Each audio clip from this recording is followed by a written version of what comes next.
Welcome back, and congratulations for making it to the 6th and final module, where we'll be talking about exit strategies. Now, this is one of the most critical areas to develop your knowledge as a note investor because every note is different. And you need a lot of tools in your tool belt to be able to effectively approach different borrowers with different circumstances. Let's first start by defining an exit strategy. An exit strategy is simply a plan that is executed by an investor to liquidate a position in a financial asset once a certain predetermined criteria has been met. As I see it, there are 3 primary considerations when determining the optimal exit. How do I maximize returns?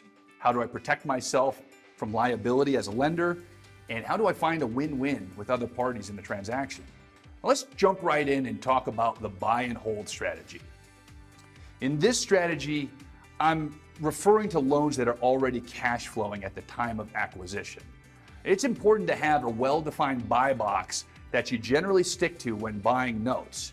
Now, again, what this means is that you have a specific set of loan characteristics that you buy, and you generally don't deviate from that criteria. Buy and hold is a great strategy for building what I like to call a money machine, and also for passive income.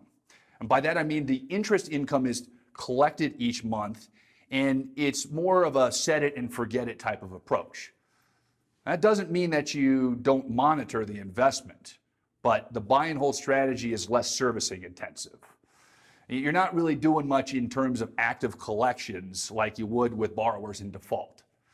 With the buy and hold strategy, you may own the loan for years. The borrower may even pay you off while you own it, either because the loan fully amortizes and you get paid down over time, or maybe there's a balloon payment that's made and it results in a lump sum payment to you, or the borrower could refinance and pay you off. Now, it's very reasonable to expect double-digit returns with this strategy, and it's a great way, in my opinion, to build wealth over time. One reason buying and holding performing loans is less popular among some individual investors is simply the inability to recycle capital when they hold the note long term.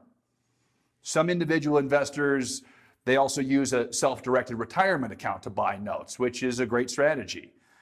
I frequently talk with investors, individual investors especially, that say they'd like to build up their cash reserves and then buy and hold. And that's simply because they have limited funds initially. But until they accumulate more capital, they often find non-performing notes appealing because the turnover aspect of working the notes, which we'll cover more shortly. So let's recap. A great exit strategy maximizes returns, limits liability, and creates a win-win for all parties involved. Buy and hold is a great strategy for building a money machine and passive income. And buy and hold can generate attractive double-digit returns. I look forward to seeing you in the next lesson.